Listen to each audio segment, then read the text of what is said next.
Hello students, आप सभी का हमारे यूट्यूब चैनल में हार्दिक स्वागत है। आज के इस वीडियो में बात करने वाले हैं रीट में हुए बड़े बदलावों से संबंधित। तो रीट एग्ज़ाम में आप लोगों को बहुत सारे चेंजेस देखने को मिलेंगे। क्या क्या चेंजेस हैं इस न्यूज़पेपर की कटिंग के माध्यम से मैं आप लोगों को बताने वाला हूं। तो आप लोगों को सभी को पता होगा कि जो रीट एग्ज़ाम है उससे संबंधित जो भी विज्ञप्ति है या जो भी नोटिफिकेशन आने वाला है वो दिसंबर के लास्ट तक आने की संभावना है। उसके बाद आप लोगों के फॉर्म स्टार्ट हो जाएंगे। 1 महीने का टाइम पीरियड आपका रहेगा और उसी के बाद आप लोगों के फरवरी के लास्ट तक या फिर मार्च में फर्स्ट वीक में आप लोगों के रीट एग्ज़ाम हो सकते हैं। पूरी संभावना है। अब ये क्लेरिफाई तो तभी होगा जब आप लोगों के सामने नोटिफिकेशन गवर्नमेंट की तरफ से आउट कर दिया जाएगा। ठीक है, तो जब आप लोगों को फिर से एक बार अच्छे से बता देंगे जो भी अपडेट आएगा। ठीक है ना। अभी हाल फिलहाल में जो बदलाव हुए हैं रीट एग्ज़ाम में, बहुत सारे बदलाव यहाँ पर देखने को मिल सकते हैं। आप लोगों को कौन कौन इस एग्ज़ाम में शामिल हो सकता है, कौन कौन एग्ज़ाम दे सकते हैं, कौन कौन वैलिड है और कितने साल तक इसकी पात्रता वैलिड रहने वाली है, इन सभी मुद्दों पर अपन इस वीडियो में बात करने वाले हैं। तो वीडियो आप लोग पूरा देखिएगा और अगर आप लोग चैनल पर नए हैं तो चैनल को सब्सक्राइब, वीडियो को लाइक और बेल आइकन ज़रूर दबा लीजिएगा। देखिए स्टूडेंट्स, सबसे पहले तो मैंने आप लोगों को थोड़ी सी हिंट तो दे ही दी है कि फॉर्म जल्दी स्टार्ट हो सकते हैं और एग्ज़ाम आप लोगों के फरवरी या मार्च के महीने में होने की पूरी संभावना है। अब देखिएगा, सबसे पहले तो ये बात करते हैं कि सभी के दिमाग में ज़्यादातर स्टूडेंट जो भी टीचर एग्ज़ाम कोर्स करते हैं, जैसे कि बीएड कर रहे हैं, बीएसटीसी कर रहे हैं, डीएलएड कर रहे हैं, बीएड एमएड इंटीग्रेटेड कोर्स कर रहे हैं, या फिर BSc BEd, BA BEd integrated course कर रहे हैं, या फिर जो नया कोर्स आने वाला है एनसीटी वाला वो करेंगे। ठीक है, तो जो सबसे कॉमन सा क्वेश्चन रहता है कि सर कौन इसमें योग्य है, कौन इसके फॉर्म भर सकता है। तो देखो, इस बार गवर्नमेंट ने जो भी है सारी गाइडलाइन हटा दी है कि पहले फाइनल वाले ही भर सकते थे, ये कर सकते थे वो। अब यहाँ पर क्या है, आप लोग अगर किसी भी टीचर एजुकेशन कोर्स से रिलेटेड हैं तो आप लोग इसके रीट का फॉर्म लगा सकते हैं। ओनली प्री वाला, यानी कि जो पात्रता लेने वाला जो पेपर होगा उसको आप लोग दे सकते हैं, ताकि आपको आने वाले टाइम में जब भी वैकेंसी आए मेंस एग्ज़ाम वाली, रीट मेंस वाली, तो आप लोग उसमें एलिजिबल हो जाएं, उसका एग्ज़ाम दे सकें। और अगर आपके उसमें भी अच्छे मार्क्स बनते हैं तो आप लोग ज्वाइन कर सकते हैं, टीचर बन सकते हैं। In future 3rd grade teacher आप लोग बन सकते हैं। तो देखिए, बात करते हैं। सबसे पहले तो अपन इस पेपर में जो लिखा है उस पर पूरी बात कर लेते हैं, फिर उसके बाद जो भी अपना एक्स्ट्रा जो भी नॉलेज है वो आप लोगों के साथ शेयर की जाएगी। नए प्रावधान से विद्यार्थियों को मिलेगी राहत। इस माह जारी होगा रीट का नोटिफिकेशन, यानी कि इस माह मतलब दिसंबर के लास्ट तक हो सकता है, क्योंकि आप लोगों को पता है कि मिड तो चलने ही लग गया है दिसंबर का। तो रीट में जो है बड़े बदलाव हुए हैं। बीएड डीएलएड जो प्रथम वर्ष के विद्यार्थी भी इसमें क्या हो सकते हैं, शामिल हो सकते हैं। 1.50 लाख को इसमें फ़ायदा होने वाला है। तो राजस्थान अध्यापक पात्रता परीक्षा रीट की फुल फॉर्म भी आप लोग ध्यान रखना, क्योंकि एग्जाम में ये भी पूछ सकते हैं, है ना। तो राजस्थान अध्यापक पात्रता परीक्षा रीट में इस बार बड़ा बदलाव करने की तैयारी है। पहली बार बीएड और डीएलएड प्रथम वर्ष के विद्यार्थी भी रीट में शामिल हो सकते हैं।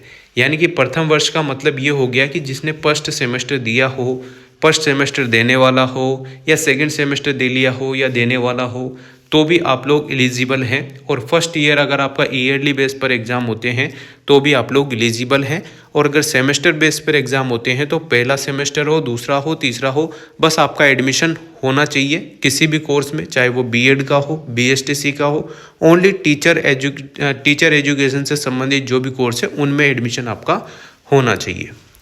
शिक्षा मंत्री मदन दिलावर के निर्देश के बाद शिक्षा विभाग ने इस प्रावधान को लागू करने की कवायद पूरी कर ली है। अब तक रीट वही विद्यार्थी दे सकता था जिसने या तो बीएड डीएलएड पास कर रखा हो या फिर बीएड डीएलएड के अंतिम वर्ष में अध्ययनरत हो। लेकिन ऐसा पहली बार होगा जब बीएड डीएलएड प्रथम वर्ष के विद्यार्थी भी शामिल हो सकेंगे। यानी कि बीएड और डीएलएड पाठ्यक्रम में प्रवेश पाते ही विद्यार्थी रीट परीक्षा में शामिल होने के पात्र हो जाएंगे।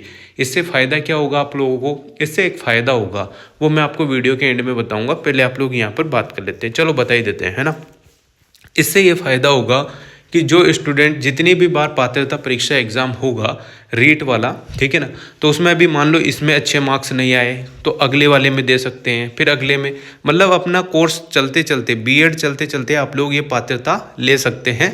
इसके बाद जब भी वैकेंसी आएगी तो आप सभी को पता है कि फाइनल ईयर या अपेयरिंग में आप लोग फिल करते हैं एग्ज़ाम फॉर्म, या फिर पास होने के बाद करते हैं, तो आप लोगों के फ़ायदा ये हो जाएगा कि डायरेक्ट आप उस एग्ज़ाम में बैठने लायक हो जाएंगे, ताकि आपका टाइम वेस्ट ना होगा, ठीक है, नहीं होगा। यानी बीएड और डीएलएड पाठ्यक्रम में प्रवेश पाते ही विद्यार्थी रीट परीक्षा में शामिल होने के लिए पात्र हो जाएगा। यह बदलाव इसलिए किया जा रहा है ताकि जब भी वह अपनी डिग्री पूरी करके निकले तो उसके पास पहले से ही रीट की पात्रता हो, उसको डिग्री हासिल करने के बाद रीट के लिए इंतजार नहीं करना पड़े, ठीक है ना। नए प्रावधान से जो है 1.50 लाख से अधिक विद्यार्थियों को इसमें फ़ायदा होगा। प्रदेश के बीएड डीएलएड पाठ्यक्रम के प्रथम वर्ष में अध्ययनरत विद्यार्थी भी रीट की पात्रता में भाग्य आजमा सकते हैं। अब बहुत सारे दिमाग लगा के स्टूडेंट कहेंगे कि सर हमारे तो बीए बीएड वाला कोर्स है, या फिर हमारा तो एमएससी बीएड वाला कोर्स है, तो आप सभी एलिजिबल हैं। सीधी सी बात है, सब एलिजिबल हैं जो भी टीचर एजुकेशन प्रोग्राम कर रहे हैं, यानी कि BEd, BSc BEd, BA BEd, BEd MEd, MEd, साथ में ही एमएससी एमएड, है ना, या फिर 4 वर्षीय जो भी इंटीग्रेटेड कोर्स है, 3 वर्षीय कोर्स है, जितने जो भी बीएड बीएसटीसी डीएलएड जो भी है सब इसमें एलिजिबल हैं, ठीक है ना। चलिए, नोटिफिकेशन जारी होने के बाद आवेदन के लिए 25 से 30 दिन का समय मिलेगा। जैसे ही नोटिफिकेशन जारी होगा उसके बाद 25 से 30 दिन का यहाँ पर समय देना होगा।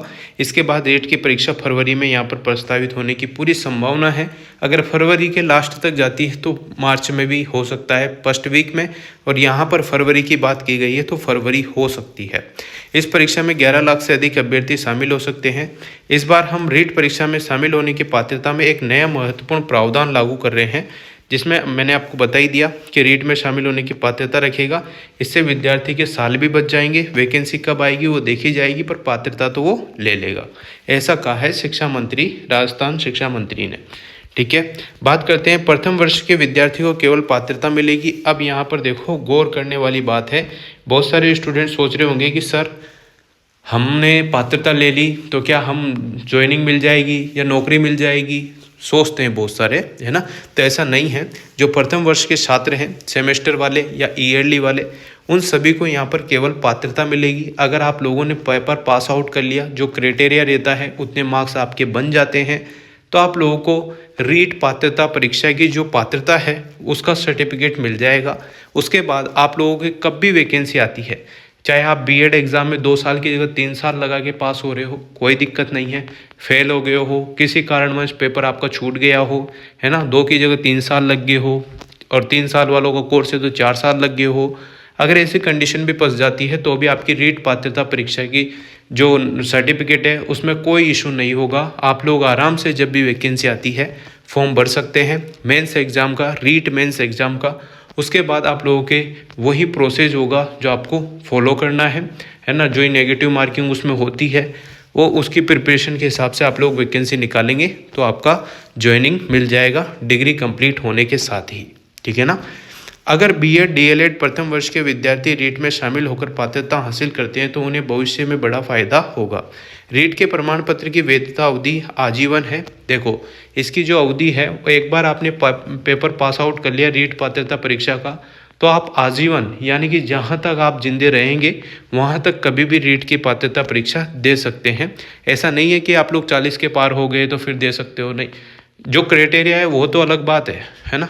बाकी आप लोग जहाँ तक है, जहाँ तक एलिजिबल है वहाँ तक आप लोग इसकी पात्रता परीक्षा में बैठ सकते हैं। पात्रता परीक्षा के बाद की जो परीक्षा है उसमें बैठ सकते हैं अगर आपकी पात्रता में अच्छे मार्क्स है, जो क्राइटेरिया है वो आपने पास आउट कर लिया है तो, ठीक है ना।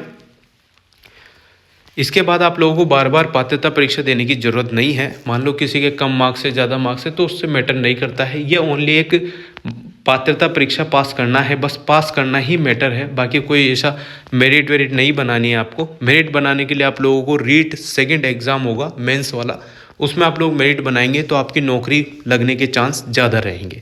उस पर फोकस करना है। इसको तो ओनली पात्रता परीक्षा के यानी कि फॉर्मेलिटी के हिसाब से आपको पास करना है। अब आप तुक्के लगा के पास करें या फिर पढ़कर पास करें या फिर कैसे भी आपकी जैसी इच्छा है वैसा आप लोग कर सकते हैं। अगर आप पढ़ेंगे तो आप लोगों को बेनिफिट दूसरे पेपर में होगा, मेंस वाले पेपर में होगा।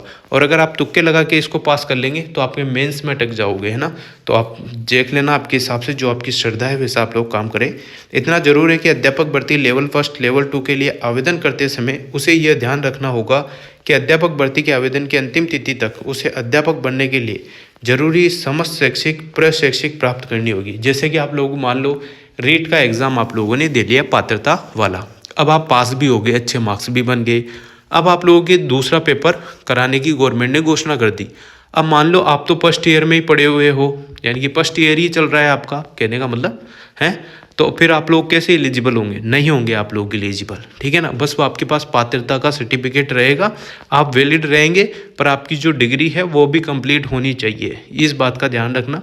अगर वो कंप्लीट नहीं है तो आप लोग पात्रता परीक्षा या आपको नौकरी नहीं मिलेगी, है ना। आपको नौकरी जब भी मिलेगी जब आपकी डिग्री या जो भी डिप्लोमा आप कर रहे हैं वो कंप्लीट हो गया हो, जैसे BSTC, B.Ed, M.Ed कंप्लीट होने के बाद ही आप लोगों के ये जो एग्ज़ाम देंगे मेंस वाला, उसमें पास होने पर ही आप लोगों को नौकरी मिलेगी। अदरवाइज़ अगर आपके मान लो सेकंड ईयर चल रहा है और आपने फॉर्म भर दिया, 3 साल का आपका कोर्स है, आपके सेकंड ईयर चल रहा है और आपने फॉर्म भर दिया और मेंस एग्ज़ाम का रिजल्ट आ गया, आप पास भी हो गए, ठीक, पर आप लोग मतलब ज्वाइनिंग नहीं ले सकते क्योंकि आपकी डिग्री कंप्लीट नहीं है। इन बातों का ध्यान रखिए, आप फॉर्म भरें, ठीक है ना। Wish you all the best, सभी अच्छे से प्रिपरेशन करें। और रीट पात्रता परीक्षा पास करने के लिए आपको देखो सीधा सा फंडा है कि 6 से 10वीं तक की जो भी क्लास होती है, जैसे कि साइंस सब्जेक्ट की हो गई, मैथ सब्जेक्ट हो गया, ये जो भी चीज़ें हैं, जैसे SST वाले हैं तो SST की पढ़ें, हिंदी इंग्लिश पढ़ें, ये सारी चीज़ें पढ़ के आप लोग आराम से NCERT के थ्रू आराम से पास हो सकते हैं, ठीक है ना। और बाकी आपके चाइल्ड डेवलपमेंट वाला जो पोर्शन है वो आप लोग मनोविज्ञान की बुक आती है 11th 12th की NCERT की, वो पढ़े, साथ में ही मार्केट में बहुत सारी बुक्स हैं वो पढ़े, ठीक है ना। तो आप लोग आराम से कर सकते हैं, ऐसी कोई बड़ी बात है नहीं। पात्रता परीक्षा में तो बहुत सारे स्टूडेंट ऐसे भी हैं जो उठ कर जाते हैं और आराम से 90 नंबर खींच देते हैं 150 में से। तो अगर आप भी उसी में से हैं तो आपको ज़्यादा लोड लेने की ज़रूरत नहीं है। बाकी पढ़ना तो पड़ेगा, अगर आपको नौकरी लेनी है तो मेंस एग्ज़ाम में नेगेटिव मार्किंग होती है, तो आप लोग देख लेना, रीट मेंस में नेगेटिव मार्किंग चल रही है, तो ध्यान से आप लोग पढ़ें, अच्छे से पढ़ें ताकि लंबे टाइम तक आप लोगों को याद रह पाए। अब गवर्नमेंट कब वैकेंसी निकालती है, क्या करती है, ये गवर्नमेंट पर डिपेंड करता है। आप अपना काम आराम से कर लें, है ना। और बाकी ठीक है, जो भी है ऑल द बेस्ट। और वीडियो अच्छी लगी हो तो यही कुछ चेंज हुए थे जो मैंने आप लोगों को बता दिए। नॉर्मल सा एक ही चेंज था, इतना बड़ा कोई इशू नहीं है। नॉर्मल सा चेंज है कि सभी यहाँ पर जो भी स्टूडेंट B.Ed, DLED, BSTC जो भी कर रहे हैं सभी यहाँ पर एलिजिबल है, चाहे फर्स्ट सेमेस्टर वाले हो, चाहे थर्ड सेमेस्टर या फिर कंप्लीट कर ली हो, सभी एलिजिबल हैं। पात्रता जो है, इसकी वैधता जो है वो आजीवन रहने वाली है। एक बार आप लोग पास कर लेंगे तो सेकंड पेपर के लिए एलिजिबल रहेंगे। बस इतना ही कुछ है। Thank you so much. Video अच्छी लगी हो तो like, comment, share and subscribe.